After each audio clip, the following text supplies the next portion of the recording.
projecting a lot from the press conference of Khachanov. First of all, this is not the result you were hoping for, but very good from these 2 weeks in Toronto. How do you summarize your experience this year? Yeah, definitely. Look, I mean, once you are in the final, obviously not only in the final, but every match you play, you want to win, you want to succeed. But especially in the last match of the tournament, obviously, to lift the title, to lift the trophy. But at the same time, like you mentioned, yeah, definitely still it's a positive, great tournament, great run. I had some great battles, great wins against top guys. So that's why I give credit to myself for doing that, and that's it. I mean, you can win, you can lose. So you just try to regroup and be ready for the next tournament. It's another Masters 1000, and then it's a Grand Slam. So this is this is tennis. So sometimes you have to regroup quickly and be fit, be ready for the next match. Yeah, tough luck out there today. Just curious, you mentioned on the court that you've been on the court for 6 hours in 2 days. I'm just curious when that started to impact you at all today and how you were able to just manage through just a lot of tennis in the last 24 hours. Yeah, okay, we can, philosophically speak. I mean, if it's affected or not. I mean, definitely. As much time you spend on the court, obviously, affects your energy, maybe your reaction a little bit, especially with the Ben, with his serve. I had to be really, really sharp and fast to react. Otherwise, you just let the ball pass and that's it. But look, I think it shows also that I'm in a good physical condition. I'm fit. That's means also we are doing a great work with the team, with the fitness coach on tennis. So everything. Look, it's a really positive sign, and I think especially coming up to another Grand Slam where you need to play best of 5 sets, that's the best preparation, to have those matches, yeah. Right, this is the second time you played Ben. I'm just curious, how does his serve compare to other big servers you played?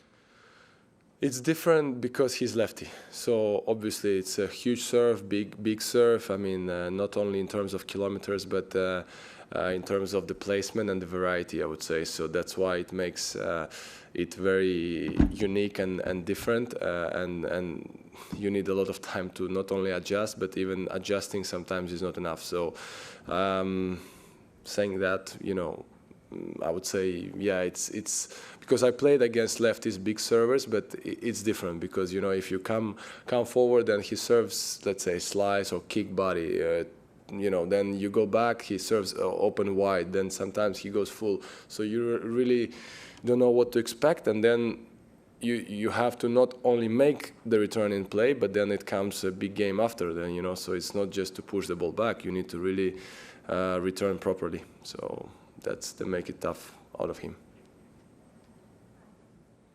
So with two back-to-back reset, matches, both going the distance with tiebreakers, what do you feel was the, I guess, difference or turning point, maybe in your play or your opponent's play? Obviously, I understand the outcome was different the last 2 nights, but what do you feel?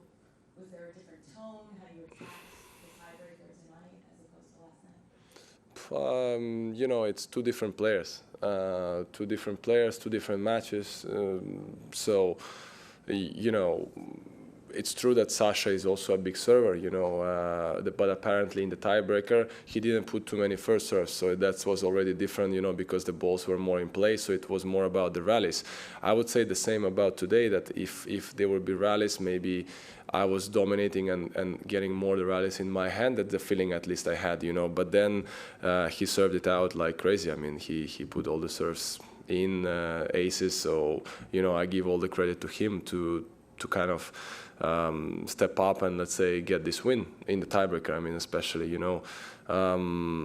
it's not about only my offense. Let's say I didn't have chance to be in the offense. First you need to return. So he really served it out. I would say that was the difference in the tiebreaker. Have you ever experienced anything like that random cheer at the half-hour mark when the fans realized that Volko won the women's final in Montreal? Ever experienced anything like that? I think in Canada it's happening, but yeah, if I remember, I think every year it happens. From city to city they cheer for a local player. Yeah, I remember. I think a long time ago it was with Shapovalov maybe when he reached also first time like semifinals. I think when he beat Rafa. I was playing, I guess, in Toronto, and then I remember something like this was happening. Yeah.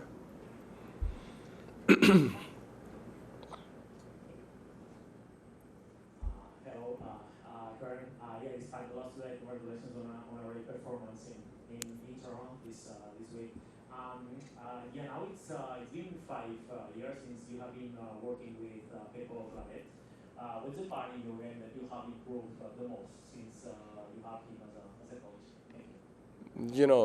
I was not only having him as a coach, that's why it's a combination of the things. So it's not only what he exactly puts inside my game, that's why the coaches, they have to be on the same side, because otherwise, I don't know, if Pepo is telling me to slice all the time back and then my other coach tells me to hit with two hands, so that's already different, right?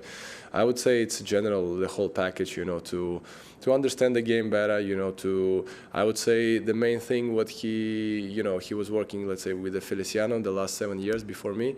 So basically offensive game and more coming forward, more the net game. I would say that was the main addition and the main approach, because of course we were doing a lot of drills, a lot of practices on the baseline, but this is like a core, but then additionally to come forward, especially the short balls, practicing like stepping in, I would say that's the biggest addition. Yeah. Good guys, thank you very much. Thank you, Karen.